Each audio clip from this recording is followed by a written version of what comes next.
Hi, and welcome back to the Film Society. I'm Mackenzie. And I'm Chloe. And this week we're talking about gangster movies, which is, I guess, a subgenre of crime movies. Correct. Okay. I just want to make sure I'm not throwing in some weird genres at us. As always, our breakdown is for the second half of the show. We're going to talk about some of the movies we think best exemplify the genre. This week is Gangsters. But to start off, we like to talk about what we watched this week. So, Chloe, why don't you start with what you watched this week? Well, this week I've been watching the final season of Agents of S.H.I.E.L.D., which is also the 7th season. It's on Netflix. It came out this year.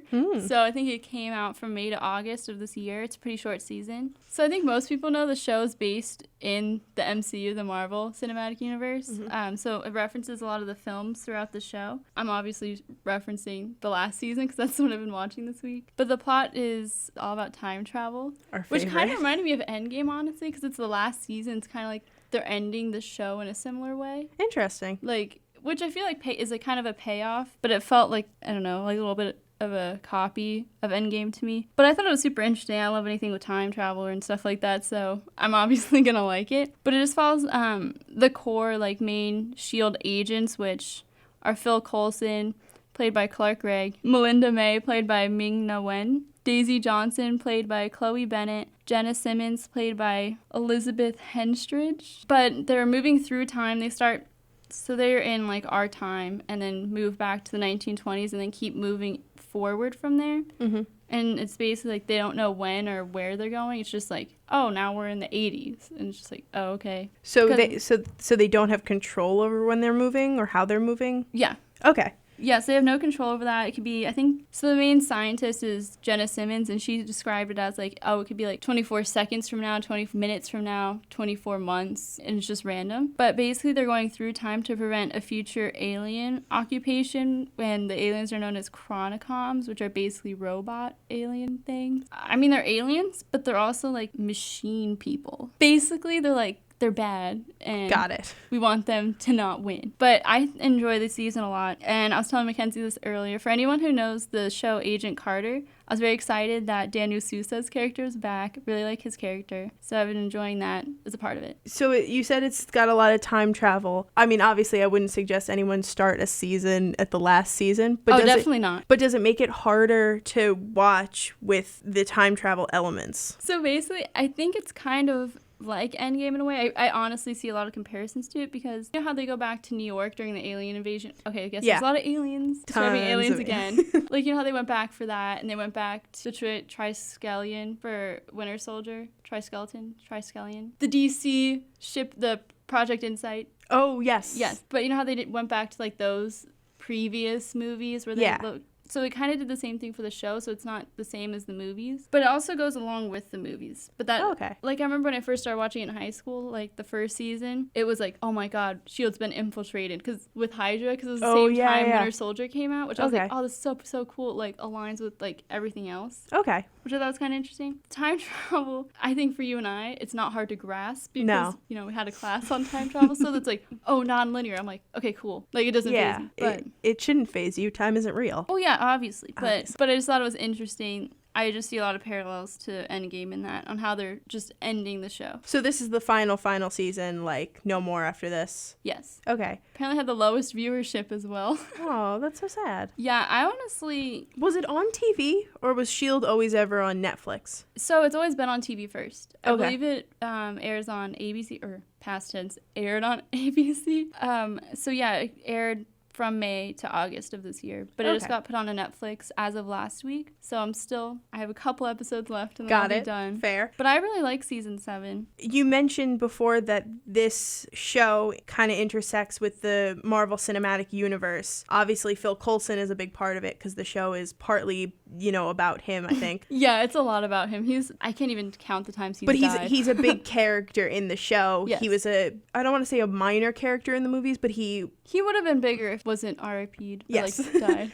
But he had a role in the movies, so he moved from the movies to the show. Are there any other movie characters that you see pop up in the show, cameos, or like, you know, even their face like on a screen in the background, like we saw in Homecoming with the videos of Captain America being like, hey, so you got detention. We got the same idea. Oh, of course I remember that. Yeah, one of the things I can think of first is in season 1, Sif from the first Thor movies was in it for a little bit, for a few episodes, and was good friends with Coulson. Oh, yeah, because she would have met him during the first Thor movie, because Coulson was there when Thor couldn't pick up the hammer and cried like a baby. That was just such a dramatic scene in the rain and the mud. Drama. He was just like, no. Yeah, so when the whole end fight, like Lady Sif and a couple others come to help, so they would have met at that point, so it makes sense that they would have been friends. Yeah, that's the clearest example I can think of. I'm honestly probably forgetting some, because it's, you know, 7 seasons worth of a show, but I remember that being the first time they did that, and I was like, oh my gosh, that's so cool. Like, and then, like I said earlier, with the relation to the Winter Soldier, I thought was so interesting. One of the, I guess it's not too much of a spoiler, if you've seen it, you know what I'm talking about, but one of the main team members, I'll say, ended up being bad, like under the whole Hydra thing, and you were like, oh my god, he's Hydra. Like, oh my gosh, who would have thought? Not me. Yeah, it's like the scene in Endgame where Captain America just leans over and just, Hail Hydra. I love that scene so much. The elevator scene originally is better. So what did you watch this week? So this week I watched Clerks, which is on HBO Max. Came out in 1994, and it was directed by Kevin Smith, who's a staple in sort of the Comic-Con circuit. Like whenever they do those like documentaries about comic books, you usually see him in like at least one scene talking about how comic books like changed his life or whatever. So this is one of like the first-ish movies he directed, and he wrote it, so it was sort of kind of based off his life a little bit. Just to give like a quick sort of summary of what the movie is, follows Dante Hicks, who gets called in on his day off to work. He works at a gas station, like the convenience store that's attached to gas stations. Yeah. He was not supposed to work that day, and he gets called in. He was told he only has to work till noon, and his day just progressively gets worse, and you're just following him as he works at a gas station. The hilarity of it is how much he and his friend Randall, who works at the video store next door, just hate their jobs. Randall, like every 5 minutes, locks the front door to the video store to go stand in the convenience store with Dante and just talk. He's like, no, I don't want to work, so I'm just gonna come hang out with you at your job so I can complain. It stars Brian O'Halloran as Dante, Jeff Anderson, who plays his best friend Randall, Marilyn Gigliotti as Dante's girlfriend Victoria. Kevin Smith plays a character called Silent Bob, who doesn't speak. No way, Silent Bob doesn't speak? Silent Bob doesn't speak. Shocker. Yeah, so you're just sort of following Dante's day as it just kind of progressively gets worse and worse. And just watching, like, I think they're supposed to be around our age. The girlfriend, whose name is Victoria, played by Marilyn Gigliotti, she mentioned she's in a couple 101 classes, so I believe they're college age, probably around sophomores. So they're around the age we are. Yeah. And he has just come to the realization of life is a bunch of downhills and then you die. Watching him sort of deal with this, like, garbage job in that, and is just has its own weird sort of sad hilarity to it. Yeah, I can see that. The best part about this movie is that Kevin Smith worked at the gas station they were filming it in. Like he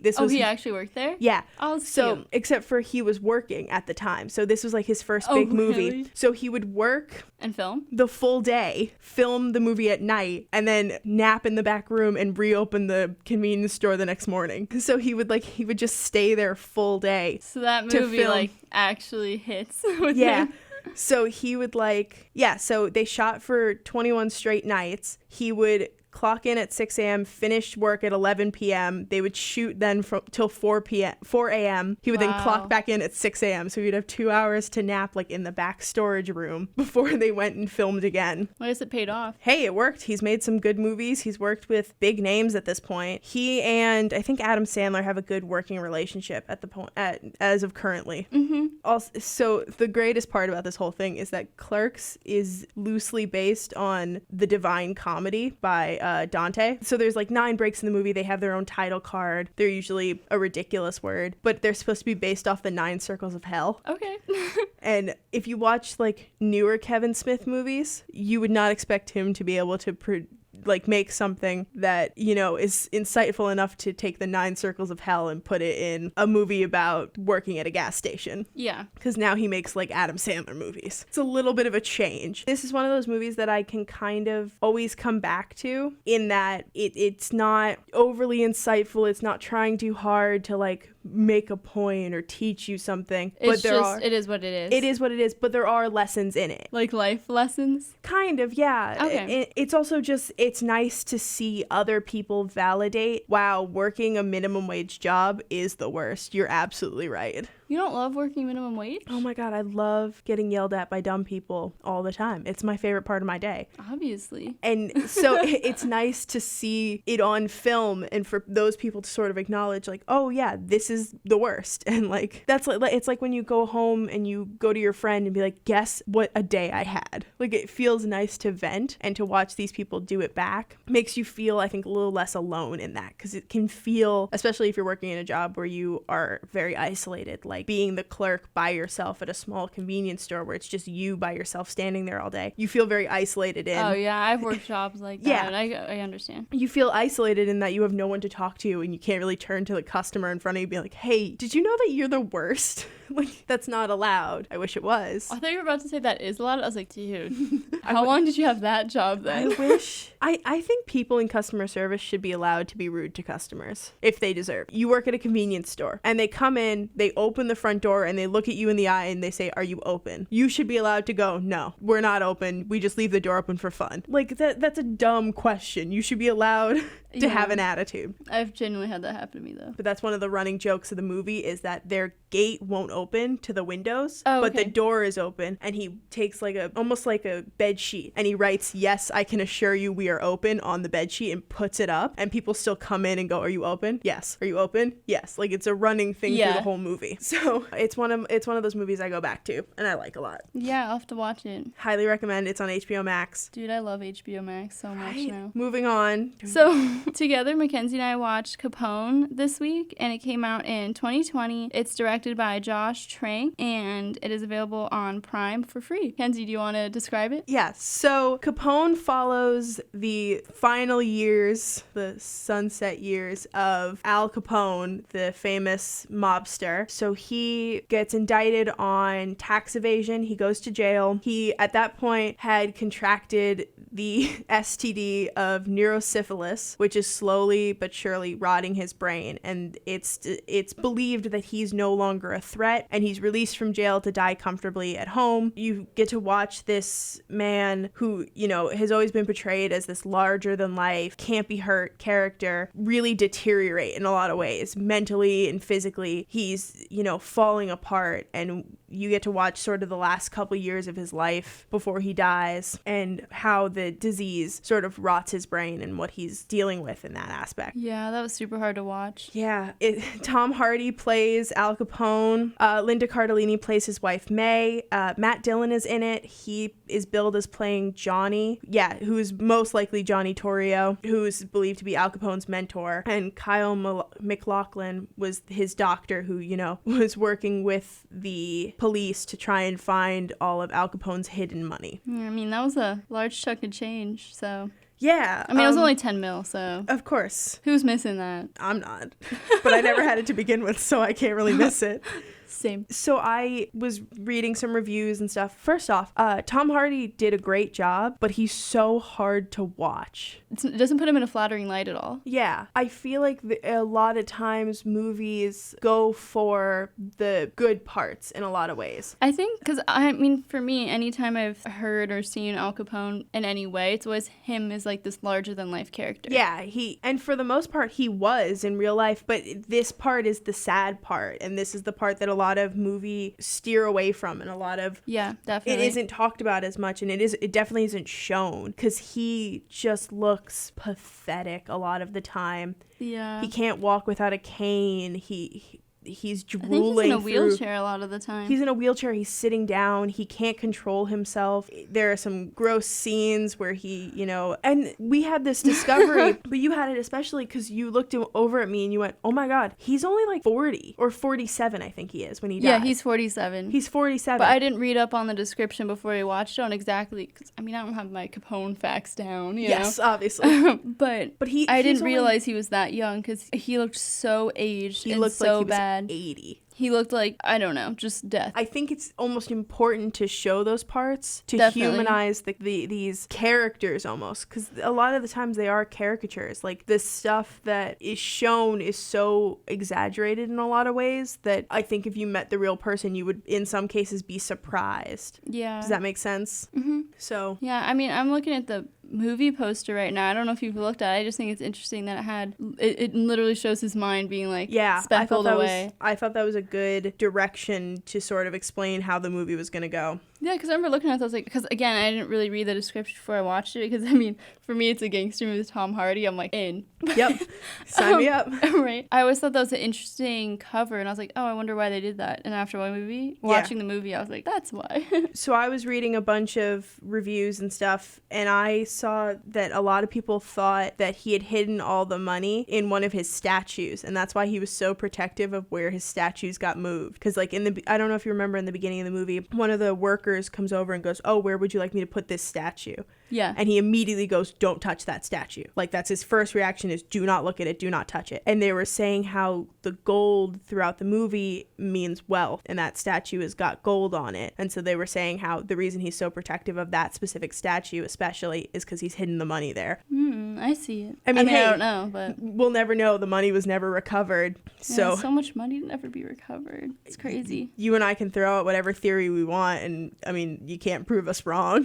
True. So now we're going to talk about our favorite gangster movies, and I guess just ones we've watched recently. Yeah. Chloe, would you like to give us one of yours first? Yeah, I'll be talking about The Departed first, which was directed by Martin Scorsese. It came out in 2006, and it's currently on Amazon Prime for free, because I love that movie. The movie has a lot of moving parts to it. Billy Costigan Jr. is played by Leonardo DiCaprio and is sent by the police to infiltrate South Boston's Irish Mafia, who is headed by Frank Costello, who is played by Jack Nicholson. However, the Mafia has done the same thing, and Jack Nicholson sent Matt Damon's character to become a staff sergeant, whose name is Colin Sullivan, to rise through the police ranks. So as the movie progresses, both sides begin to realize there's a mole amongst them. So it just becomes like a bit more high stakes as they're both trying to figure out who the mole is before the other mole finds out, if that makes sense. Okay. But just some fun facts. The film won Best Picture, Director, Writing, and Editing in, I believe, the 2007 Academy Awards. Very nice. Yeah. I haven't seen this movie in a while. So I thought you said you'd never seen it. I've seen part of it because I recognized when you showed me the scenes. Oh, so yeah. I definitely can't say that I've seen it.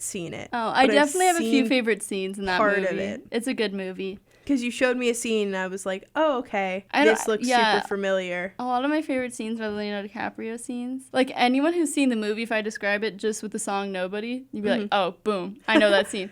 But just the one where, like, Leonardo DiCaprio, like, just beats a whole bunch of people up in, like, a deli because they're saying bad stuff about the Irish, like some Italians, and he's like, oh, what are you getting, cannolis? And just, like, beats them. I mean, true. And I just thought it was so funny because it's just, like, so violent.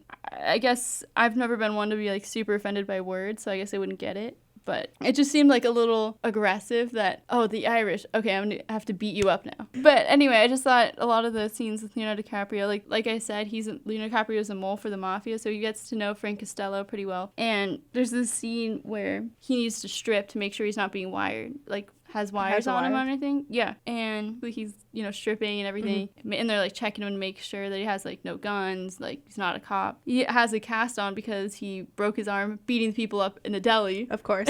And they were like, they just start whacking his arm with a boot, and they're like, oh, he has stuff, and he's like, oh, sorry, kid. And then he gives him money because he broke his cast off. No. And Leonardo DiCaprio's like hurting.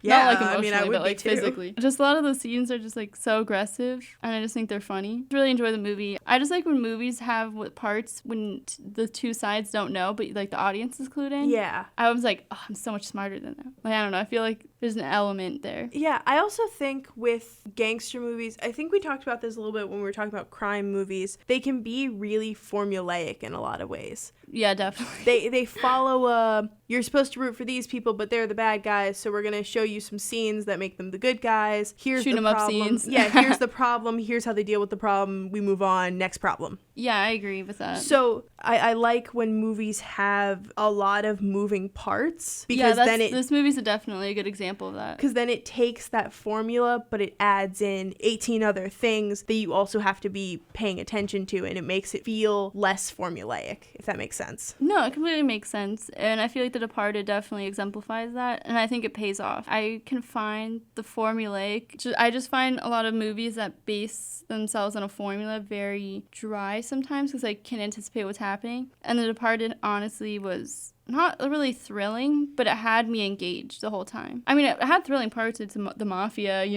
cops and shooting. It had action, but not in like a thrilling way. I just feel like it kept me engaged because I didn't know what was going on. I also think Martin Scorsese does a good job in those movies. Oh, he definitely does. Like, that's sort of...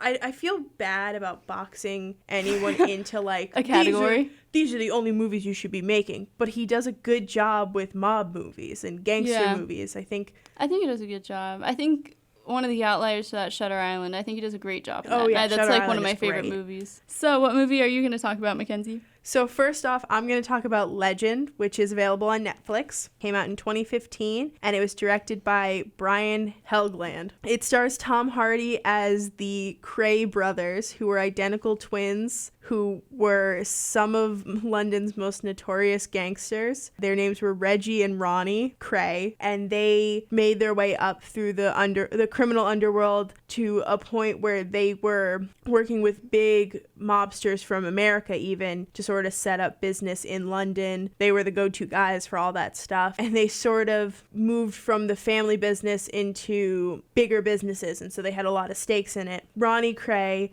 was certified insane throughout his life. That was sort of a constant issue, and he was always violent and had a lot to deal with. He was very on edge. He was on edge. He was violent. He had a lot of mental illness that was obviously untreated at the time because no one knew how to treat mental illness other than give him a pill, it'll quiet him down. It's like a step up from like bloodletting to let the demons out. Like that's where they were at medically. And Reggie Cray is now dealing with, he's fallen in love with a local girl. They get married and he wants to go legit for her. So the two brothers are at odds through the movie as well, struggling to figure out where each of them stand in both their businesses and their lives. But it stars Tom Hardy playing both of the twins, Paul Anderson as one of their right hands bodyguard, Emily Browning as the wife of Reggie Cray called Frances, Colin Morgan as their driver, and Taron Egerton as Ronnie Cray's lover?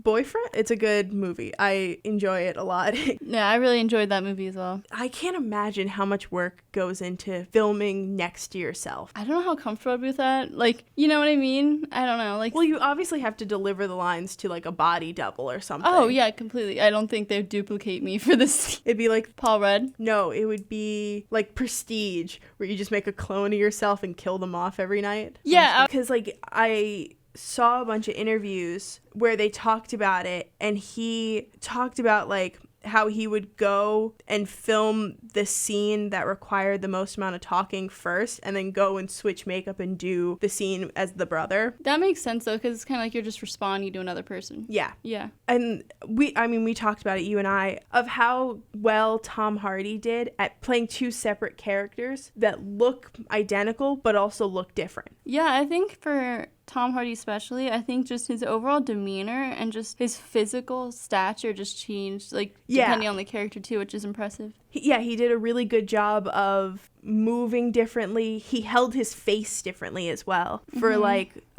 Ronnie Cray, his bottom lip stuck out a lot more, and you could see more of like his gums. Underjaw? Yeah, but like the lips stuck out more so like, you could see into his mouth more is what I mean. There were differences where you knew which one you were looking at immediately while also acknowledging that, oh, it's the same person. They're identical twins. Exactly. So I was impressed by. But it makes sense because the movie was conceived with the idea of Tom Hardy playing both characters. So clearly they built it for him to be able to do it. Like, I mean, who wouldn't want Tom Hardy to play them? Yeah, we had to watch Legend after we watched Capone because Tom Hardy and Capone gave me nightmares, and I was like, he was not looking too hot there. I gotta, as we talked about last time, palate cleanse and watch something that won't give me as many nightmares. Should I be worried about the fact that I picked another violent movie to not give me nightmares? Well, yeah, because you said you couldn't look at Tom Hardy in that same light, and I was like, well, he looks so much better in Legend, so let's work with that. So I, as always, I'd like to look up some facts. Reggie Cray and Charles Bronson from the movie Bronson, which also stars Tom Hardy, met in real life. Are you serious? In prison. So they served in prison together, or they served time in prison together. Funny. After their first meeting, Cray described it as the most frightening prison experience I've ever had. Oh, you haven't seen Bronson, I haven't seen Bronson. I'm going to eventually. Oh my God, that's terrifying. I mean, I won't go far into it because that's not what the episode's about, but man, I can't imagine. The whole point is that most of his sentence was spent in solitary confinement. Yeah. And you just see that get to him. Yeah. And just his mind is just gone because he was in a box for I think 7 years, I want to say. And then just put immediately back there. It's crazy. Yeah. I mean, he is, I think they described him as London's most famous prisoner. Mm-hmm. He was absolutely insane. But Tom Hardy does a good job in that as well. Tom Hardy does a good job. He always does a good job. It's Tom Hardy. But I think he plays good, intense characters. He played Bane, which was great. He's on the TV show Peaky Blinders. He plays Alfie Solomons, who's a Jewish gangster in London. And he's got some scenes where it's just him, screaming and spitting wildly, and I get nervous sitting. Tom Hardy's good screaming. Oh, he's got a good I think we were talking about yelling. it. I was like, he's really good at screaming. You know what I mean? It's a nice scream. Not that that's a weird way of phrasing it, but he's got that scream that commands the attention of it. Okay, I didn't know how to describe a scream, but thank you. A nice scream isn't a thing, but I know. But he's got that scream or that yell that him and Jeremy Irons have really good voices for angry and loud. Yeah, so I did some more. So there were some factual inaccuracies in the movie, which always happens. Yeah. One was that in the movie, Ronnie Cray talks very openly about being gay. You know what's so funny? I was watching that and I was very surprised. Yeah, he talks, he brings it up often. It's something that he mentions more than once and straight out the gate a couple times, he's just oh, I'm gay. I prefer men. He kept that very private in real life, which makes a lot more sense. He thought it would be exploited. He also, I think it's also a symptom of the time that they were living in where that wasn't as openly, I don't want to say allowed because allowed isn't the right word, but it wasn't openly accepted. Oh yeah, completely. So he kept that very close to his chest. Taron Egerton in the movie plays Mad Teddy Smith, who's one of Ronnie Cray's friendly lovers, lovers, boyfriends, whatever word you want to use. He also served. The real Mad Teddy Smith served as Ronnie Cray's henchman in a lot of ways. When Reggie Cray was dying, he admitted to murdering Mad Teddy Smith, sort of to get back at Ronnie, which goes back to the scene in the movie where they sort of fight with each other. And he says something. He's got Reggie's got Ronnie on the floor, and he says, "I killed him because I can't kill you." Yes, I remember that. So I think that shows a weird sort of the relationship. Yeah, it shows there's the weird tension in their relationship of, you're my brother, I would do anything for you, but also I wouldn't be able to kill you because you're my brother. Yeah. Yeah. But also I want you to die because you're messing with everything I've ever cared about. I mean, yeah. I've fought with my family. I've never fought that much where I was You were feeling stabby about it? Where I had to go kill someone else. Okay, he didn't just kill, he was stab. I'm going to stab him 30 times. So many times. And I'm like, dude, there's not going to be anything even left to stab. You've stabbed him so much. Yeah, but just that line of, why would you do that? Because I can't kill you. Yeah, that was cold. You really feel that line, too. Cold-hearted. Yeah. And I thought that was a great descriptor of... Completely, I agree. Their their relationship and where they went from there. I also like movies that end with like a what happened to them after the movie. That's just a me thing. You see it in a lot of... I know what you're talking about. No, but I was saying you see it in a lot of biopics of... Like where they are now. Where they are now, Yeah. or like after this happened. It also blew my mind because I think we talked about it. The title card for Legend, Reggie Cray died. We were alive. Yes. I think he died in like 2000. I think it was 2000 or 2001. Yeah, so we were on this earth, and the movies, they feel so long ago. Yeah, it feels like there's a big distance between, like... When that was going on. Yeah, for me, I was like, oh my gosh, this was crazy. Like, whenever that happened, I wasn't around. Yeah, but I think the movie takes place in, like, the 60s. Mm-hmm. So, like, my dad was alive. He was, like, a little kid, but yeah, he was here. alive. Yeah. So it's so interesting, the space that feels like is there just really isn't in the same way that we think it is. Terrorized London during the 1960s. So my dad was alive, your dad was alive. It feels so far away, and it's really not. And I think that's weird and interesting. Mm-hmm. But what is your second movie, Chloe? So we couldn't do a gangster episode without mentioning The Godfather, obviously. But we're not going to really go into the trilogy. I was just going to describe the first one, which is obviously the best one. I feel like anyone that's watched all three True. It's just known it's the best one. The order of which they came out is the order of which they are the best. It's directed by Francis Ford Coppola. It came out in 1972. And again, it is not free. You have to rent or purchase it on Amazon Prime. I know, sad. I'll start off with a little fun fact I didn't know about the movie, which was it's based off the novel by Mario Puzo, who collaborated with Coppola on the screenplay, and the novel also shares the same name as the movie. I had no idea it was based on a book at all. So the movie follows the Godfather, who is played by Marlon Brando, and he is the head of the New York Corleone mafia family. Son Michael Vito is played by Al Pacino and does not care for any of the family business in the beginning of the film. He served in the Second World War. The family business needs him when a mob war begins because a rival of the Godfather needs his approval to sell drugs. And the Godfather is like, no, because, it's not really a respectable thing to do. But it just becomes more tension, like a lot of things arise. Because, he's getting kind of old, so he wants his son to be more involved. So I've seen only the first one. Correct. Yeah. I know have you seen all three? I have seen all three. Okay. You mentioned that you think the first is the best, so I'm eventually going to watch all three. But I think you'd agree with me. I think you look on because The Godfather is honestly known as like one of the greatest movies ever made. But I think if you look on any site, like I know IMDb has a list of movies on their site where it's like the best movies in their opinion. Yep. And I know they have The Godfather first, and it's pretty high up there. Yeah. Yeah, but it's honestly such a good movie. It won Best Picture, Writing, and Actor. Marlon Brando, who played The Godfather. Yep. I always see stuff about the movie where they talk about how it seems like so many of the scenes weren't scripted, or the way that the scene played out wasn't... Seemed natural? They went with the natural part of it. Yeah. So, there's the scene where James Caan breaks a photographer's camera. Oh, yeah. Everywhere you read, that scene wasn't scripted. He decided to, do that in the moment. He broke the camera. And they were probably mad.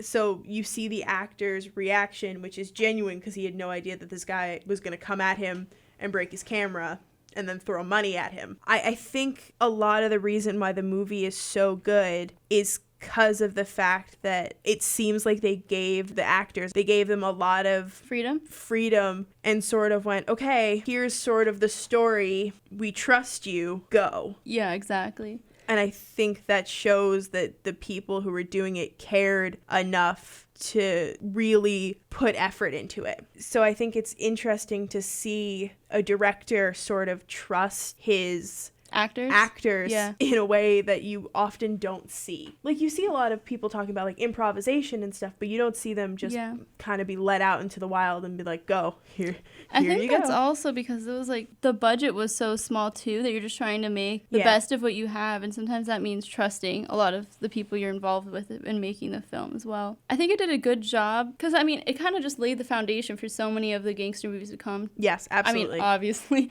I don't even feel like that needs to be said, but this is the gangster movie when you start talking about it. I wanted to explain it. I was like, God, everybody knows that. I think it does a good job of showing this hierarchy, and especially of showing the family values within, because I mean, you always hear the mafia family, like when you hear about mafia or mobs or whatever, it's always very family oriented. And like there was that one scene that we watched in class too where he was like, you never show up for me and stuff. And it's always like, it always has to be equal effort put in to get the generosity that he gives out that he's well known for. And he's a very highly respected character within the family. Yeah, I think it's easy to see sort of why it's one of those movies that's continuously brought up when you talk about these movies. And when you talk about gangster movies, this set that foundation, and it's easy to see why. Oh yeah, completely. For my last movie, I'm going to talk about The Irishman, which is on Netflix. It came out in 2019 and it was directed by Martin Scorsese, and it's a 3.5 hour long movie. So pretty short. Super short. I say this not to scare anyone off. It is a time commitment, because while there definitely feels like parts that could be shortened, it doesn't feel like a lot of it could be cut. No, that makes sense. It's probably like all those details accumulating. I've only seen the first half a year ago.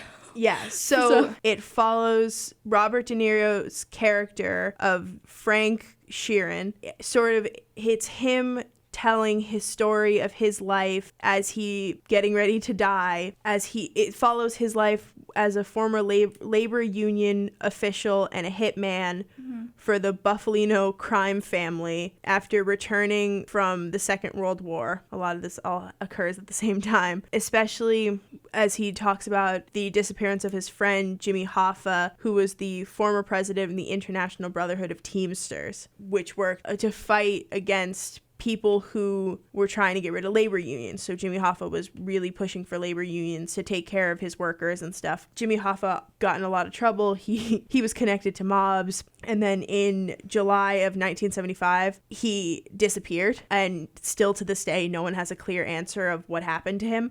Mm-hmm. But this follows Frank Sheeran's story where he sort of explains what he did and how he was involved with all of this. Frank Sheeran is played by Robert De Niro. Al Pacino plays Jimmy Hoffa. Joe Pesci is in it, who I don't know if you've seen, but one of my favorite movies that my dad and I watch is My Cousin Vinny. I've seen parts of it, and my parents quote it so often. I think they think I've actually seen the whole thing. Joe Pesci plays the lawyer. That's yes, who that is. Yes, I'm aware. I thought it was a good movie. It was really well done. It was shot amazing. I found out that, so the whole movie is supposed to take place in Philadelphia. They filmed it in my neighborhood. Legitimately. Like, there's a scene in the movie where he's throwing guns into a river. Yeah. It's the Gowanus Canal. That's basically my backyard. Yeah. I called my dad about it, and I was like, oh, a lot of this looks really familiar. And I looked up that they'd filmed in Brooklyn. He was like, yeah, this one shot that they use, that's the ice cream shop around the corner from our house. Mm-hmm. Like, how did I miss them film this entire 3-hour-long movie in my neighborhood? Yeah, literally. I have no clue, but they filmed in New York, and they filmed basically around the corner from my house. And so I was really frustrated that I missed it, but what can you do? No, I thought that was super interesting that a lot of it was filmed in my neighborhood. So there's a running line in the movie, which is the first line that Jimmy Hoffa ever spoke to Frank Sheeran is, "I hear you paint houses," which is code for "hear you're a hitman." So Frank responds with, "I do my own carpentry work as well," which means that he takes responsibility for both the hit and the cleanup after the hit. And I thought it was interesting. It's a real thing, but I think it's interesting that they came up with this code that's so easy to figure out if you understand the concept, but just in passing, you wouldn't even think twice. Yeah. Which obviously they had to do if you're going to talk about hitmen. Hitting men. But there was a scene at the end, which I think might be one of my favorite scenes. Spoiler. I mean, it's been out for a year. It's been out for a year. It's also based off real events, so you could easily just look up the actual things that happen. But there's a scene at the end where Frank Sheeran, Robert De Niro, is giving a voiceover of sort of what happened to all of the big names. But so Frank is giving sort of this overview of what happened to all the characters. This guy got sent to prison. That guy got caught on this charge. This guy got caught on this charge. And he says, yeah, they brought me up on embezzling and labor racketeering charges and some other bullshit. And you can see on the screen what the other things are. And it's murder, attempted murder, arson. And you're like, Just a few other things. yeah, Just nonchalant. oh, they brought me up on some bogus charges. And you're like, murder? Murder is the charge that you're just ignoring? Okay, interesting. But this movie was I think, one of the first to really use the de-aging stuff. Yeah, CGI. it was very impressive. It was really well Yeah. done. I think I like it a lot better than I like, because I've complained before that I really dislike old age makeup. I feel like you can just tell really easily. yeah. So I like the idea of casting an older person and then de-aging them with CGI, because it genuinely looked good. Like, you didn't notice it. Completely. The only problem they had filming was that they had to remake the characters. Like, they had to have them redo scenes because of the fact that, like, Al Pacino is 78 playing a 47-year-old and they don't move the same. So, like, there was a specific scene that they mentioned where Al Pacino was supposed to stand up out of a chair and he looked like a 78-year-old standing up out of a chair. Like, he was really stiff, and they were like, okay, we have to do that again. You look like you're 78. And he was like, I am. Yeah. I'm physically 78 right now. You run into a lot of problems with that in the fact that you have to pile on a decent amount of makeup. It just looks like very heavy and caked. Yeah. So I like this movement towards the opposite side of the spectrum, which is older actors being de-aged with CGI. Yeah. They're just going to run into a couple problems with when you have an old person trying to move like a young person. That's two very different motions. Yeah. Also, this is just a really fun fact. The house that appears at the beginning of the film is the same house that appears in Goodfellas. I did hear about that. I did.